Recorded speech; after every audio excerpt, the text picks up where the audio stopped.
આ મારી વીક છે.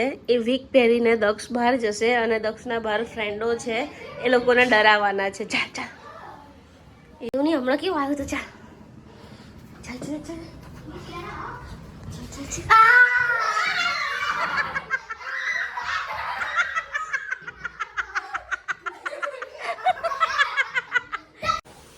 મમ્માનો ભૈયો ઉતીને આવી ગયો, મમ્માનો ભૈયો ઉતીને આવી ગયો. ભૈયો છે. ગાઈસ જોવો, મોટો ભાઈ નાના ભાઈને માથું ધોઈને નવડાવે છે, પણ કંઈક અલગ પ્રકારનું જ માથું ધોવે છે. જો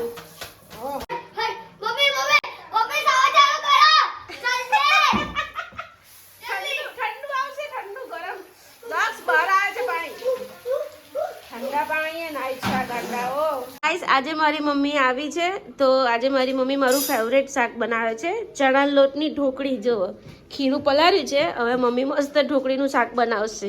બચપનમાં મારું ફેવરેટ શાક હતું. એટલે નોર્મલી તો હું જાતે નથી બનાવતી ઘરે, કેમ કે કોઈ ખાતું નથી, પણ આજે હું ને મમ્મી ખાઈશું. હે ને? ખાઈશું ને? હા જો મમ્મી તો જુઓ મસ્ત મજાની ઢોકળી બનાવી દીધી છે અમારા ભારતી બેને. 2 ડીશ થઈ જાય, હજી આમાંથી 2-3 ડીશ થશે. પછી આ ઢોકળીને અમે વઘારીશું લસણવાળી ચટણી ને, લસણવાળી ચટણી ને ધાણા અને લીમડો મૂકીને સરસ મજાની વઘારીને પછી ખાઈશું દાળ ભાત શાક, ઢોકળીનું શાક. ગાઈસ જો આ રીતે મસ્ત લસણની ચટણી મૂકીને શાક વઘારી દીધું છે ઢોકળીનું મમ્મીએ. હવે આમાં છાશ આવશે. હે ને? હવે એમાં છાશ આવશે. અને અમારા સાસુમાએ બનાવ્યો છે એમની માટે લોચો. જો અમારા સાસુમાએ ગરમા ગરમ લોચો બનાવ્યો છે. અમારી માટે ઢોકળીનું શાક બની રહ્યું છે. આજે મારે કિચનમાં રજા છે, કેમ કે આજે બંને વેવાણો કિચનમાં ઘૂસી ગયા છે. તો ગાઈસ કાલથી સ્કૂલ ચાલુ થવાની છે, એટલે ભાઈ આજથી એક્સાઇટેડ છે. બેગ લઈને રખડ્યા કરે છે આખા ઘરમાં. સવારનો ઉઠ્યો ને ત્યારથી બેગ, કંપાસ બધું લઈને રખડ્યા કરે છે. જો મૂકતો જ નથી બેગ. જેનું હજી કાલે જવાનું છે બેટા, અત્યારે થોડું જવાનું છે. ગાઈસ જુઓ, ગોદડી બનાવવાનો પ્લાનિંગ ચાલી રહ્યો છે. અમારા સાસુમાએ એમનો બધો ખજાનો કાઢ્યો છે, મારી મમ્મી આવ્યા છે એટલે, અને બંનેઓ ભેગા થઈને સરસ મજાની ગોદડી બનાવશે. જુઓ, સાડીઓ છે, દુપટ્ટા છે, બધા એક્સ્ટ્રા કપડાં કાઢ્યા છે, સોફ્ટ. અને હવે બંને વેવાણો થઈને ગોદડી બનાવશે. તો ગાઈસ જુઓ, આ છોકરો ક્યાં સૂઈ ગયો છે. વોશરૂમ જવાના એરિયામાં આ ગાંડો સૂતો ફ્રી ફાયર રમે છે. એનું કારણ છે કે બેડમાં વાઈફાઈ નથી આવતું, અહીંયા વાઈફાઈ આવે છે, અને બહાર એના પપ્પા સ્ટુડન્ટ્સને ભણાવે છે. ને અમારા સાસુમાએ મારી મમ્મીને સાડી આપી છે બાંધણી. એની સામે મારી મમ્મીએ એમને ગોદડી કરવા માટે 2 સાડી આપી છે. અમારા સાસુમાં મશીનમાં બેસી ગયા છે, બોબિન ભરે છે.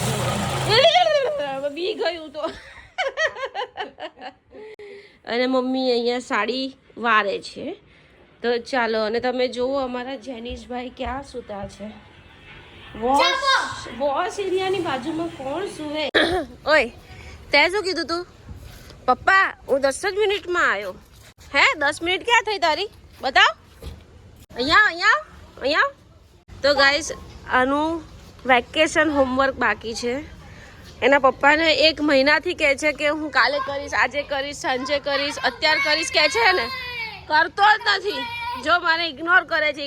જોયું કેટલો ઇગ્નોર કરે છે મને, કેટલો ઇગ્નોર કરે. ક્યારે કરવાનું છે હોમવર્ક? ક્યારે કરવાનું છે? ક્યારે કરવાનું છે? અત્યારે સાંજના વાગ્યા છે 6 અને હું શાકભાજી લેવા જાઉં છું. તો છોકરાઓ તોફાન કરે છે, હોમવર્ક કરતા નથી. આવતીકાલથી સ્કૂલ ચાલુ થાય છે અને ક્રિકેટમાં જ પડ્યા છે, કોઈની વાત નથી સાંભળતા. તો કંઈ નહીં, હવે જવા દો એ લોકોને. અને હું જાઉં છું શાક લેવા. ઓ નાટક! આ હું સ્કૂલના શૂઝ પહેરીને આવી ગયો છે તું. લે આ મૂક અંદર. કંપાસ સિલેક્ટ કર. આ નથી લેવાનું, આગળ વધને. તારે આ છોકરીઓનું છે, તું છોકરી છે તો પછી ચલ અહીંયાથી સિલેક્ટ કર. પેન્સિલ બી લેવાની છે ને દક્ષ? હા તો પેન્સિલ લેવાની છે, લઈ લે. કેમ અત્યારે નથી લેવાનું ફેવિકોલ?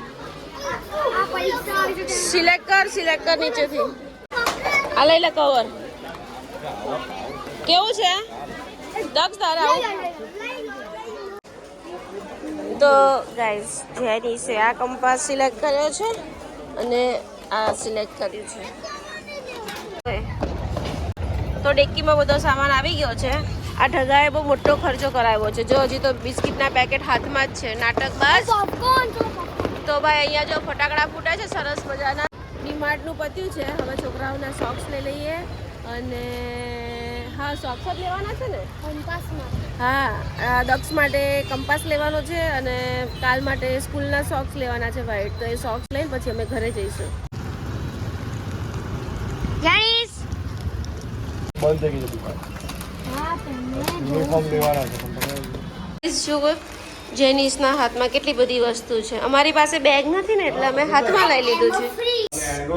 તો ગાઈસ ફાઇનલી અમે ઘરે પહોંચી ગયા છે અને બધી વસ્તુ છોકરાઓને લઈ આપી છે. બીકોઝ કાલે સ્કૂલ ચાલુ થાય છે તો એ લોકોને જે જરૂર પૂરતું જે વસ્તુ હતી તે બધી લઈ લીધી છે. અને દક્ષના કપડાં તો હજી બાકી જ રહી ગયા છે કેમ કે સન્ડે હતો એટલે જ્યાં કપડાં મળે છે તે જગ્યા બંધ હતી. મારા માતાજી થેપલા બનાવે છે. બોલો, મને આજે રસોઈની શાંતિ હતી ને એટલે બધું છોકરાઓ માટે અમે જઈને લઈ આવ્યા.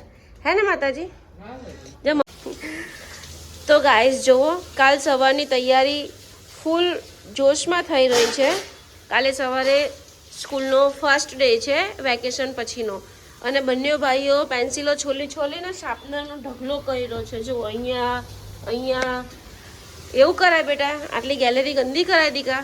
ઓળે નહીં. ભારતીબા એટલી સરસ રસોઈ બનાવે કે જ્યારે પપ્પા જોડે જતો રહે છે. હા હા, ના એ છાશ છે.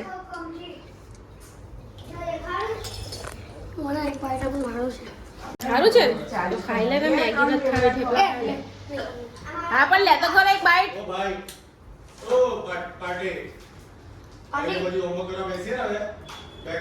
યમ્મી બચપનની યાદ આવી ગઈ કેમ કે મારી મમ્મી આવા થેપલા બનાવીને મને ખવડાવતી હતી પણ મારાથી આવા થેપલા બનતા જ નથી.